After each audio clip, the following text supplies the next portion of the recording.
International standards తో quality education అందిస్తుంది futuristic edu initiatives. Hello? Daddy, what happened? Actually, I was going to my friend's house and they called me for a drink. And you know what happened after that. Cell phone off చేయమని చెప్పండి. Please yes sir కుర్ర కొంకది ఇచ్చే కాకపోతే cell phone try పిచ్చి. to understand. అబ్బాయ్ what phone కొంచెం cut చేస్తావా? Why? ఇది పెట్రోల్ బంక్ కదా, మాట్లాడుతున్నప్పుడు ఢామ్ అనుకో మనం ఎగిరిపోతాం కదా. No problem. It's my privacy. Privacy వీడి రొమాంటిక్ మూడ్ చూస్తుంటే పెట్రోల్ బంక్ నే ఫెయిల్ చేసేలా ఉన్నాడు. I'm Right? పోయిన బుధవారం ఈవినింగ్ 5 PM 4,422 రూపాయలకి 72.5 లీటర్స్ పెట్రోల్ ఎవరో పోయించుకున్నారు. గుర్తుంచుకోవడం కొంచెం కష్టమే, కానీ ఏ బండో ఎవరు పోయించుకున్నారో ఎవరైనా గుర్తుకు తెచ్చుకొని చెప్పండి. సార్ ఎన్నన్నారు? 72.5 లీటర్స్. సార్ కరెక్ట్గా 72.5 లీటర్స్ పోయించుకోరు సార్. కావాలంటే ట్యాంక్ ఫుల్ చేయించుకుంటారు. 60 to 80 లీటర్స్ అయితే స్కార్పియో, ఫార్చునర్ అలాంటి బళ్ళు అయి ఉంటాయి సార్. ఆడి A6కి ఎంత పడుతుంది? సార్ 60 లీటర్లు పడుతుంది. సార్ కరెక్టే సార్, మీరు చెప్పిన రోజు ఒక ఫార్చునర్ బండికి ట్యాంక్ ఫుల్ చేశాను సార్. నువ్వు అంత కరెక్ట్గా ఎలా చెప్తున్నావు? ఆ రోజు నా వైఫ్ బర్త్డే సార్. షిఫ్ట్ అయిపోయి ఇంటికి వెళ్ళబోయే ముందు లాస్ట్లో ఆ బండికి నేనే పెట్రోల్ పోసాను sir. Black colour sir. Manager Sir? నేను మళ్ళీ సీసీటీవీ ఫుటేజ్ పరిశీలించాను. Okay, sir. Quick. చెప్పు. ఎక్కడున్నారు? జెసికా కేసు విషయంగా ఎంక్వైరీకి వచ్చాను. ఇంకా ఇక్కడే ఉంటే లేట్ అవుతుంది. నేను బయలుదేరి థియేటర్కి వచ్చేనా? ఇక్కడ రొమాన్స్ మూడేనా? ఓ సారీ. నేను మీకు సెకండ్ వైఫ్ లా అనిపిస్తుంది. ఏం నువ్వు అనేది? అందుకే వర్కే మీకు ఫస్ట్ వైఫ్ అని అక్కడే ఉన్నారు. షో ఏమైంది? గుడ్డల పైన ఆరేసి థియేటర్ మర్చిపోయాను. ఓకే, మళ్ళీ కాల్ చేస్తాను. బాయ్. Ready sir. ఏంటి సార్ రెడీయా? చూస్తున్నాను సార్. సార్ మీరు చెప్పిన టైం నుంచి ఫాలో అవుతున్నాను సార్. యా, కెమెరా 2 మాత్రం మ్యాక్సిమైజ్ చేయండి.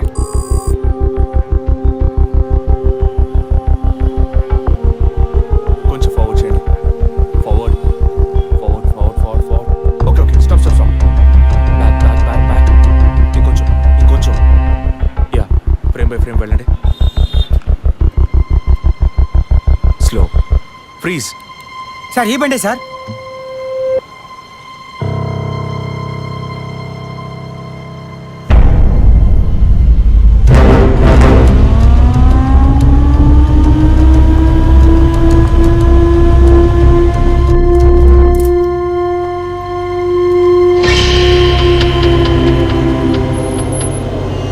డ్రైవింగ్ సైడ్ జూమ్ చేయండి.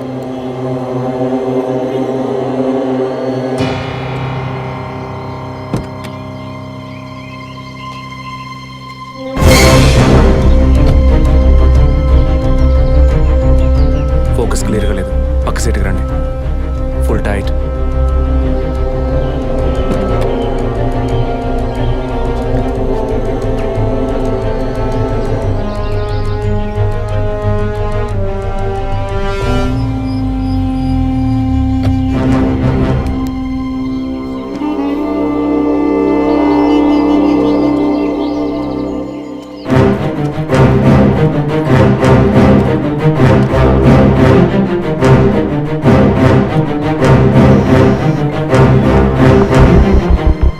గీత, నేనే నీకు కాల్ చేద్దాం అనుకున్నాను.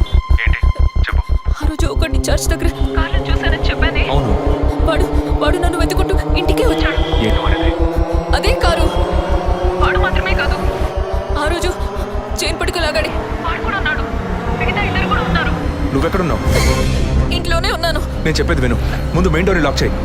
ఎందుకు? నేను చెప్పింది మాత్రమే చేయి. ముందు నువ్వు వెళ్ళి మెయిన్ డోర్ని లాక్ చేయి. Tirupati, sir I need a bike. Already ready చేసి ఉంచారు సార్. రైట్, వాడిని సీజ్ చేయరా.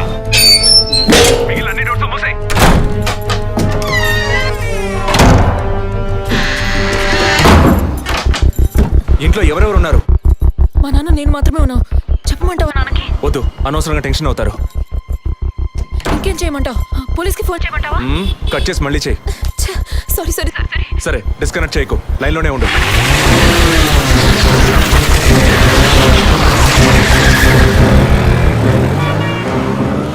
Don't talk like that. I really don't like it. ఓరినా డాంకీ ఎగ్గు ఇలాంటోడే లేచిపోయిన పళ్ళని తిరిగి వస్తుందని ఫ్లవర్ బెడ్ మీద పడుకున్నట్ట. Geetha, can you hear me? వెంటనే ఇంట్లో ఉన్న ఏసీ, ఫ్రిడ్జ్ ఫ్యాన్ అన్ని ఆఫ్ చేయి.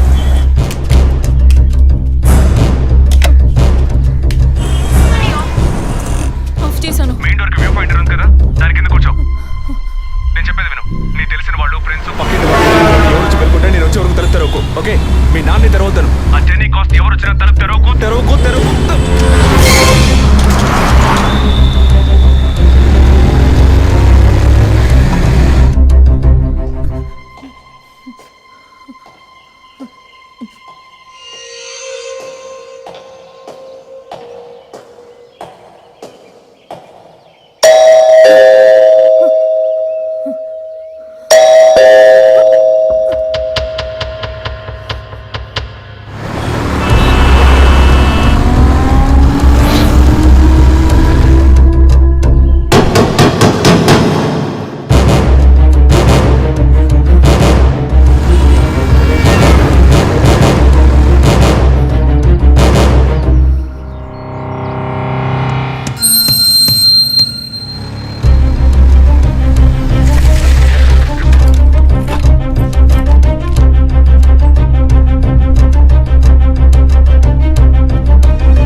కింద ఏ బండి లేదు.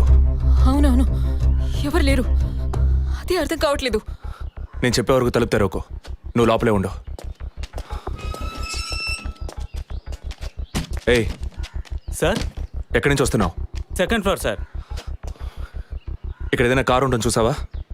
లేదు సార్, ఏది చూడలేదు సార్. పో. Okay sir.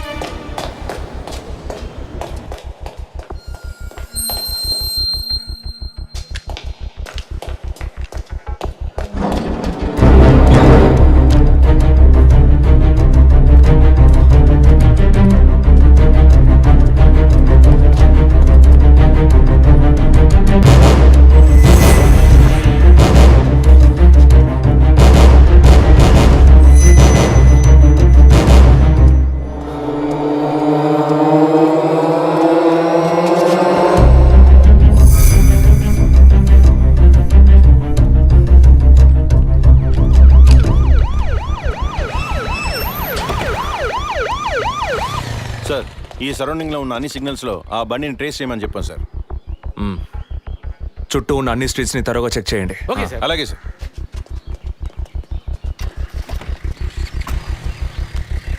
ఏయ్, నిజంగానే వాళ్ళు వచ్చారా లేక నన్ను రప్పించడానికి నువ్వు వేసిన ప్లానా? నా టెన్షన్ చూస్తే నీకు ఎగతాళిగా ఉందా? ఓకే ఓకే, కమాన్ కూల్. ఇక్కడ ఎవరికి తెలియకుండా ఇద్దరు పోలీసులు మఫ్టీలో సెక్యూరిటీగా ఉంచాను. సెక్యూరిటీయా? అవును. ఎప్పుడైతే వాళ్ళు నీ ఇల్లు వెతికి నిన్ను ఫాలో చేసి వచ్చారో ఇక మనం ఎంతో జాగ్రత్తగా ఉండాలి. ఒక మర్డర్కి క్లూ దొరకపోతే ఇంకో మర్డర్ ద్వారా క్లూ దొరికినట్టు మీకు నేనే క్లూ అవుతానేమో అనిపిస్తుంది. ఏయ్, ఎందుకు అలా మాట్లాడుతున్నావు? ఇంకో వారంలో ఈ కేసు పూర్తవుతుంది. అది సరే, నువ్వు చెప్పింది నిజమో కాదో నాకు తెలీదు, కానీ నీకోసం ఇంత దూరం వచ్చానా లేదా? కూల్గా ఒక గ్లాస్ వాటర్ ఇవ్వచ్చు కదా. ఎందుకు ఇవ్వాలి? సినిమాలో పోలీసులో నువ్వు లాస్ట్లోనేగా వచ్చింది. నువ్వివ్వకపోతే మా ఇల్లు ఏమైనా దూరం అనుకుంటున్నావా? అక్కడికి వెళ్ళి తాగుతాను.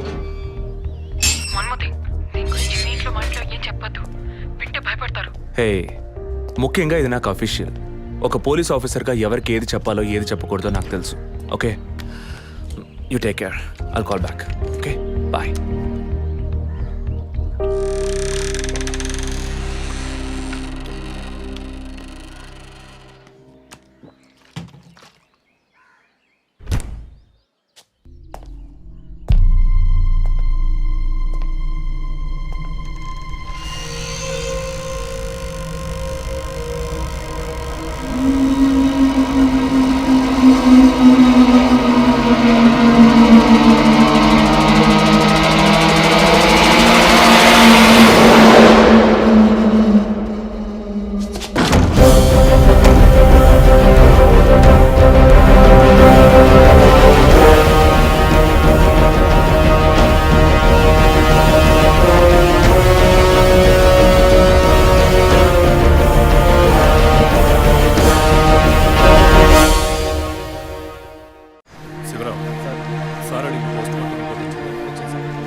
టైమ్ ఆఫ్ డెత్ కాస్ట్ చేశారు.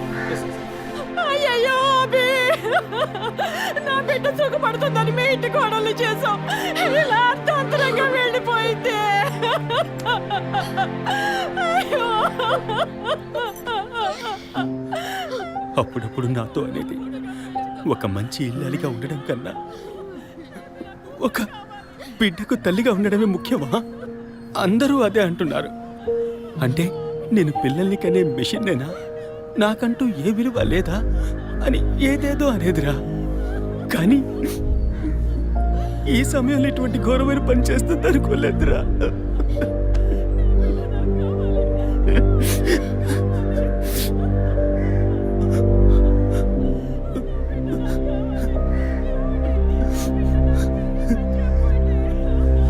పిఎం రిపోర్ట్ ప్రకారం ఉరేసుకున్నందువల్ల గొంతు భాగంలో తాడు బిగుసుకుపోయి గాయమైంది సార్. ఇంటర్నల్గా శ్వాసనాళాలు బిగుసుకుపోయి ఊపిరాడుండదు సార్. మీరు సందేహపడినట్టు ఎవరు వచ్చిపోయిన ఆనవాళ్ళు ఏవీ లేవు సార్. అమ్మ అన్నగారుల స్టేట్మెంట్ ప్రకారం డబ్బు కానీ నగలు కానీ ఏవి పోలేదు సార్. ప్రస్తుతానికి the mode of death is సూసైడే సార్. బట్ కారణం ఏమిటి అన్నది మాత్రం మీ అన్నయ్య గారిని ఎంక్వైరీ చేయాలి సార్. ఇప్పుడు నిన్నేమడిగామని ఒక వంశాంకురాన్నే కదా అడిగాం. ఆ పరమాత్మ ఇచ్చే సమయంలో ఇలాంటి పని చేసి వెళ్ళిపోయావేంటమ్మా? ఏమీ తెలియనట్టు మాట్లాడకండి. మీరు అడిగినంత డబ్బు ఇస్తామన్నాక అంతలోనే నా బిడ్డని పొట్టను పెట్టుకున్నారే. విసరా రిపోర్ట్స్ వచ్చిన తర్వాత నాకు ఇన్ఫార్మ్ చేయండి. Sure sir. ఈ డబ్బేంటి? ఎవరు అడిగారు? ఎందుకు ఇలా నోటుకొచ్చినట్టు మాట్లాడుతూ మీరు అడగబడకుండానే తను వచ్చి 50 లక్షలు అడుగుతుందా? వాళ్ళ నాన్న కూడా ఇస్తామని చెప్పారుగా. మేమా? మీరు అడగలేదు అనుకోండి, మీ కొడుకు అడగమని చెప్పుంటాడు. 2 రోజులు ఓపిక పట్టలేకపోయారే. ఓపిక పట్టుంటే నా కూతురు నాకు దక్కేది. విన్నావుట్రా మాటలు ఎంత నింద మోపుతున్నారో. మనం ఏం తప్పు చేసామనిరా ఇన్ని మాటలు మాత్రం పెట్టారు. అయ్యో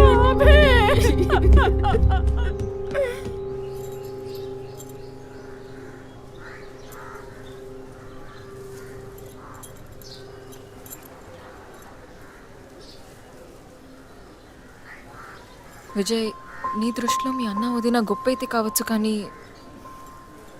నాకు అలా అనిపించలేదు. ఏమనుకుంటున్నావో క్లియర్గా చెప్పు. మీ ఇంట్లో తీసిన ఫ్యామిలీ గ్రూప్ సెల్ఫీని ఫేస్బుక్లో పెట్టానన్నాను కదా, అది చూసి నా ఫ్రెండ్ రేఖ ఎప్పట్లా నాకు ఫోన్ చేసింది. మీ వదిన ప్రెగ్నెంట్గా ఉందని చెప్పినప్పుడు తను మీ అన్నయ్య గురించి నాతో ఓ మాట అంది. ఏమంది? తను ఒక డాక్టర్. ఓ 6 మంత్స్కి ముందు తను వర్క్ చేసే ఫర్టిలిటీ హాస్పిటల్కి మీ అన్నయ్య మాత్రం ఒంటరిగా వచ్చారట. పరీక్ష చేశాక పిల్లలు పుట్టే అవకాశం మాత్రం 10% కూడా లేదని చెప్పింది. ఏ ట్రీట్మెంట్ వల్ల ప్రయోజనం ఉండదంది. ఈ పరిస్థితిలో మీ వదిన ప్రెగ్నెంట్ ఎలా అయిందని నన్ను అడిగింది. తనన్నది అలా ఉంచు. నువ్వేమనుకుంటున్నావు? ఇందులో అనుకునేది ఏముంది విజయ్? మీ వదిన ఇంతకుముందు తను పనిచేసిన కంపెనీలో పాత కాంటాక్ట్స్ ఏమైనా అదే ఎక్స్ట్రా అఫైర్ ఎవరితైనా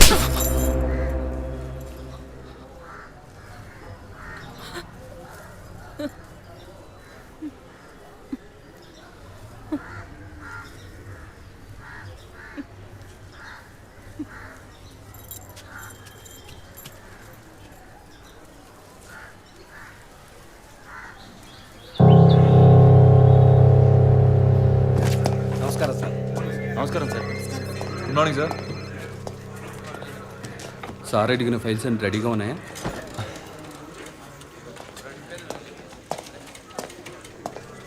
సార్, అభినయ్ గారి సారీ సార్, వదిన గారి విసారా రిపోర్ట్స్ ఇప్పుడే వచ్చాయి.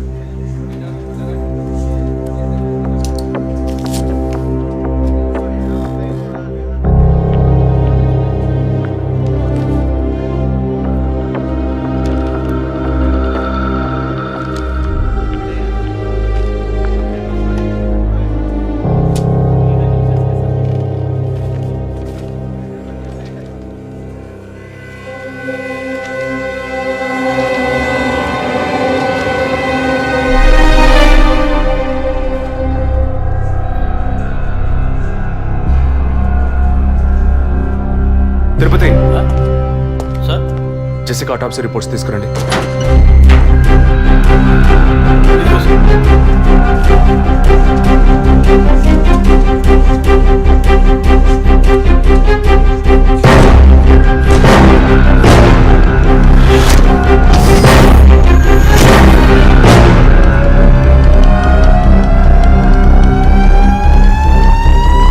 ఈ మెడిసిన్ గర్భంలోని పెండు ఎదుగుదలకు రిప్రొడక్షన్ కోసం ఇంకా పర్టికులర్ హార్మోన్ ఉత్పత్తి కోసం ఇవ్వబడుతుంది.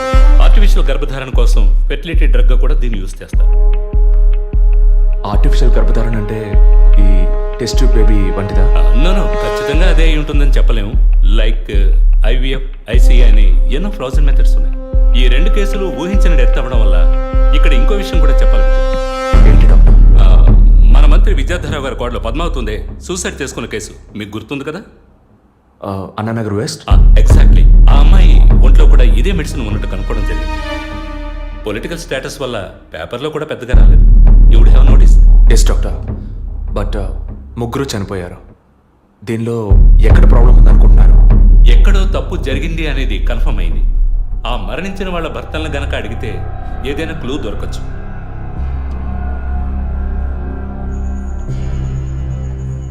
నువ్వు తింటూ ఉండు, నేను మీ నాన్నకు టాబ్లెట్ ఇచ్చొస్తాను.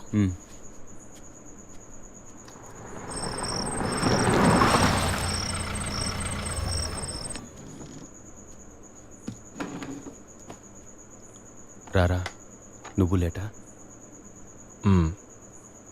వదిన కేసు విషయం మాట్లాడి రావడం వల్ల కొంచెం లేట్ అయింది.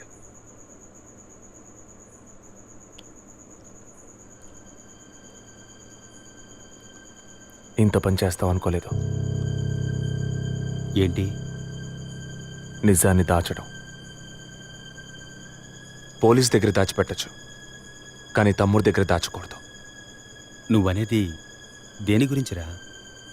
వదిన విషయమే. వదిన విషయమా? వదిన్ని ఎందుకు చంపావు? ఏంట్రా వాగుతున్నావు?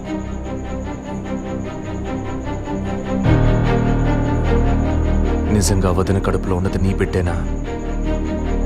ఏం కూర్చావరా? మీ వదిన గురించి ఎంత మాట అన్నావురా? చేతిరా, నిజం చెప్పరా. పోలీసు అని ఏమైనా మాట్లాడతావా? నిజాన్ని నువ్వెందుకు దాచావు? దాచడం తప్పని నీకు తెలీదా? నేనేం దాచాను? చెప్పరా, నేనేం దాచాను? నువ్వేదో దాచిపెట్టావు, చెప్పరా. రేయ్, విజయ్, విజయ్, వదలరా, రేయ్, వదలరా. అయ్యో, వదలరా. రేయ్, ఎందుకు ఇలా కొట్టుకుంటున్నారు? వదలరా. ఏమైందిరా మీకు? ఏం పనిరా ఇది? అమ్మా, వదిన విషయంలో వీడేదో దాస్తున్నాడు, చెప్పమను. రేయ్, పిచ్చి పట్టిందా నీకు? నేనేం దాచిపెట్టలేదురా. రేయ్, తను చనిపోయిందని బాధపడాల్సింది పోయి మీరు లేదు, కొట్టుకుంటారేంట్రా? వదిన తనంతట తను చావలేదు. మీరందరూ కలిసే తను చంపారు. ఏమిట్రా నువ్వు అనేది? అవును, మరి నువ్వు వీడికి పెళ్ళైన రోజు నుంచి ఎన్నిసార్లు పిల్లడని వదిన మనసుని బాధ పెట్టావు? ఎన్నిసార్లు నా ఎదురే వదిని గుచ్చి అడిగావు? ఎవరింటికి వచ్చినా వాళ్ళ ముందే ఏదైనా విశేషమా అని అడగడం. ఎవరింటికైనా పోతే ఏం విశేషం లేదు అంటాం. ఎవరో ఒక డాక్టర్, ఏదో ఒక హాస్పిటల్, నీకు కావాల్సిందల్లా ఎలాగైనా వదినకు ఒక బిడ్డ పుట్టాలి, అంతేగా? అదేగా నీకు కావాల్సిందే. ఎన్నిసార్లు వదిన అడుగుంటావు? ఒక్కసారైనా నీ కొడుకుని అడిగావా?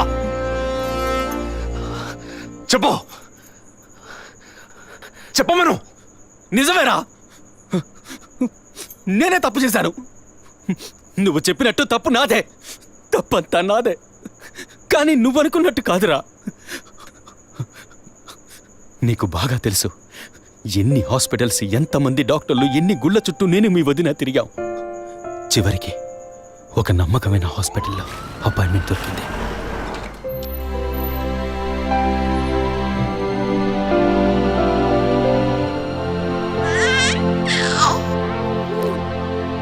నమస్కారం. ఫస్ట్ టైం మా హాస్పిటల్కి వచ్చారు కదా? అవును డాక్టర్. ఎక్కడ మీరు వర్క్ చేసేది? ఆర్కే స్టీల్స్లో చీఫ్ ఇంజనీర్గా పనిచేస్తున్నాను. అంటే ఎక్కువ వేడి చేసే చోట పనిచేస్తున్నారన్నమాట. మీ సెక్షువల్ లైఫ్ ఆరోగ్యంగానే ఉంది. పిల్లల విషయంలో మాత్రం మీ స్పర్మ్ కౌంట్, అదే వీర్య కణాల సంఖ్య నార్మల్గా ఉన్నా మొబిలిటీ, స్పీడ్, హెల్దీనెస్ అన్ని వీక్గా ఉన్నాయి. ఇవాళ ఉన్న కపుల్స్లో 150 మందికి ఈ ప్రాబ్లం ఉంది. కారణం వాళ్ళు వర్క్ చేసే చోటు, మెంటల్ స్ట్రెస్, తినే భోజనం అన్నిటి వల్ల. ఇదేం పర్మనెంట్ ప్రాబ్లం కాదు. త్రూ ప్రాపర్ ట్రీట్మెంట్ ఈజీగా మీ వీర్య కణాల క్వాలిటీని అభివృద్ధి పరిచి నార్మల్గా బిడ్డకి జన్మనివ్వచ్చు. ఈ ట్రీట్మెంట్కి ఎన్ని రోజులు పడుతుంది డాక్టర్? కనీసం 1 year పడుతుంది. ఈ ట్రీట్మెంట్ తీసుకుంటే సక్సెస్ అవుతావా? 60% నేను గ్యారంటీ ఇవ్వగలను. మిగతా 40% మీరు నమ్మే ఆ దేవుడి చేతిలో ఉంది. ఒకవేళ ఎక్కువ లేట్ అవుతుందని మీరు ఫీల్ అయితే ఇంకో మెథడ్ ఉంది. ఏం మెథడ్ డాక్టర్? Artificial insemination. అంటే మీరనేది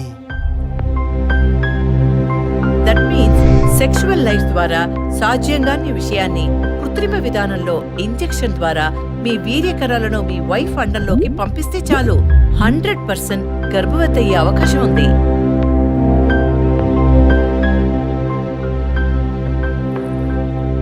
ఇందులో ఆలోచించడానికి ఏముంది?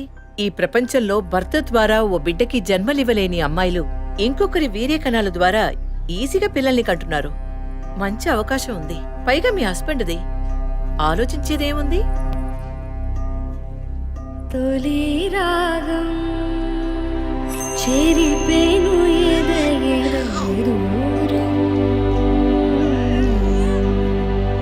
కను పాప దాటి వచ్చే కలయిదారం శ్రీ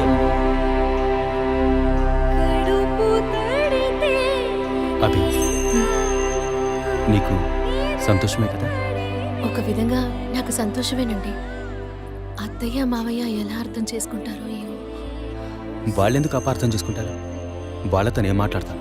వద్దండి, ఈ విషయం ఎవరికీ చెప్పొద్దు. అత్తయ్య మావయ్యలు కూడా చెప్పొద్దు. విజయ్కి కూడా తెలియకూడదు, ప్లీజ్. ఓకే, డోంట్ వరీ, నేనెవ్వరికీ చెప్పను. 2 నెలల ప్రాపర్ ఫాలో అప్ తర్వాత ట్రీట్మెంట్ తీసుకున్నాం. మేము ఇన్నేళ్ళు వెయిట్ చేసినందుకు ఒక అర్థం పరమార్థం దక్కిందనుకున్నాం. అప్పుడు మేమెంత ఆనందించామో నీకు తెలుసు. కానీ నువ్వు చెప్తున్నట్లు అత్తయ్య మావయ్యని 50 లక్షలు నేను అడగలేదు, అంత పెద్ద అమౌంట్ని హాస్పిటల్ వాళ్ళు అడగలేదు. మేడం ఒకే ఒక సెల్ఫీ మేడం ప్లీజ్.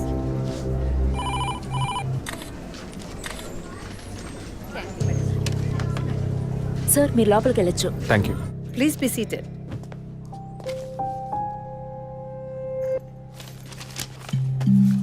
చనిపోయిన అభినయకి బ్రదర్లా అన్నారు. Really it's pity about that girl. Suicide చేసుకోవాల్సిన అవసరం ఏమొచ్చింది తనకి? ఇంకో 5 months లో పండంటి బిడ్డ చేతిలో ఉండేది. ఆర్టిఫిషియల్ ఇన్సెమినేషన్ మూలంగా పిల్లల్ని కనడం నిజంగా సేఫ్ అంటారా డాక్టర్? అంత మాట అన్నారేంటి? ఇక్కడ రిస్క్ అనే మాటకి చోట్లేదు. మీ వదిన చనిపోయిందని మీరు ఇలా మాట్లాడడం చైల్డిష్ గా ఉంది. మా వదిన మాత్రమే కాదు, ఆర్టిఫిషియల్ ఇన్సెమినేషన్ చేసుకున్న ఇంకో 3 చనిపోయారు. ఇది చైల్డిష్గా ఉంది కదా?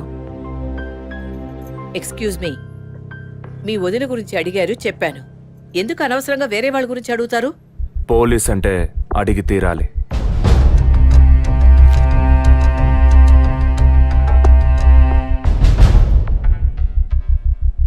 ఐఎమ్ సారీ, నేను ఇక్కడ క్యాజువల్గా అడిగిపోదామని వచ్చాను.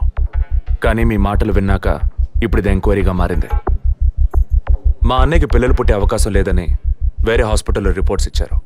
దీని గురించి మీరేమంటారు? సింపుల్. హెడేక్ అని డాక్టర్ దగ్గరికి పోతే ఒకరు ఆర్డినరీ హెడేక్ అంటారు, ఇంకొకరు డీహైడ్రేషన్ అంటారు, ఇంకొకరేమో ఎంఆర్ఐ తీసి చూద్దాం అంటారు. కానీ ఎవరు కరెక్ట్ గా డయాగ్నోస్ చేసి ట్రీట్మెంట్ ఇస్తారనేదే ముఖ్యం. సర్లేండి, డాక్టర్లు కూడా సాధారణ తలనొప్పిని బ్రెయిన్ ట్యూమర్ అని చెప్పి బిల్లు పెంచేస్తున్నారు కదా. మాట వరుస కన్నా. ఎందుకు ఈ డౌట్? బయట మీరు చూసారే, టీవీ సెలబ్రిటీస్ మదన్ కౌసల్య వాళ్ళు కూడా ఇష్టమయ్యి ఆర్టిఫిషియల్ ఇన్సెమినేషన్ చేయించుకున్న వాళ్లే. ఆ రికార్డ్స్ అని కూడా మేము సీక్రెట్ గా మెయింటైన్ చేస్తున్నాం. సీక్రెట్ గా బిల్డ్ చేసుకున్న వాళ్ళు సెల్ఫీ తీసుకుని ఫేస్బుక్ లో పెట్టినట్టు సీక్రెట్ బాగా మెయింటైన్ చేస్తున్నారు. Keep it up. Anyway, legal గా మీ ఫ్రాంచైజీలో ఉన్న ఏ హాస్పిటల్స్ లో ఆర్టిఫిషియల్ గర్భధారణ చేస్తున్నారో అది మాత్రమే కాకుండా ఎంతమంది క్లయింట్స్ ఇంతవరకు ఈ ట్రీట్మెంట్ తీసుకున్నారో నాకు ఫుల్ డీటెయిల్స్ కావాలి. ఇంకా ముఖ్యంగా మీ హాస్పిటల్ రిపోర్ట్స్. అవి ఇండియన్ మెడికల్ అసోసియేషన్ లో దొరుకుతాయి. But you need legal permission for that. అంత త్వరగా మీకు అందవు. మీ హస్బెండ్ ఈ హాస్పిటల్లో డీన్ మాత్రమే కాదు, మీరన్న అదే ఐఎంఏలో one of the board member కూడా. సో మీకు వీలవుతుంది. Manual and all the system reports ఒక్కటి కూడా మిస్ అవ్వకూడదు. షూర్, 2 days లో వచ్చి తీసుకోండి. సారీ మ్యామ్, ఇంకో 2 hours లో కావాలి. ఓకే, నేను డిపార్ట్మెంట్కి ఇన్స్ట్రక్షన్స్ ఇస్తాను. If you don't mind, can you make it now?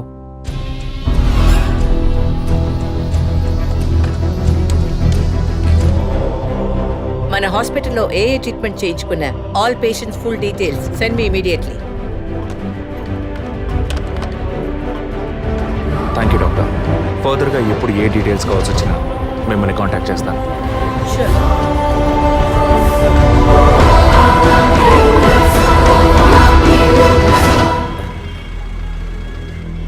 Balu saloon sir shaving ట్రిమ్మింగే సార్? నేనటి న్యూస్ పేపర్ ఉంటే వెళ్ళి తీసుకురండి. అలాగే సార్. ఇదిగో సార్.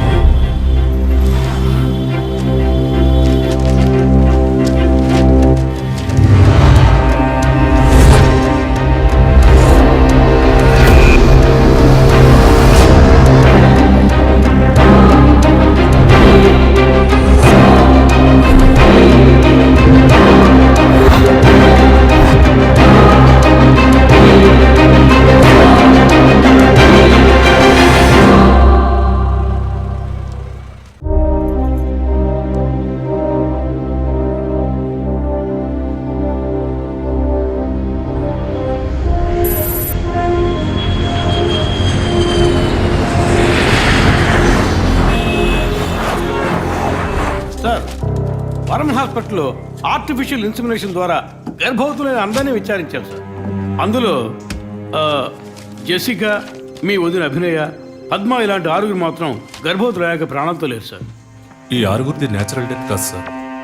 ఏ కారణం వల్ల చనిపోయారో వాళ్ళ ఫ్యామిలీస్ కూడా తెలియదు సార్. తప్పు ఎక్కడుందో ఎలా జరిగిందో కనుక్కోలేకపోతున్నాం సార్. హాస్పిటల్లోనా లేక కోయిన్సిడెన్సా? ఒకవేళ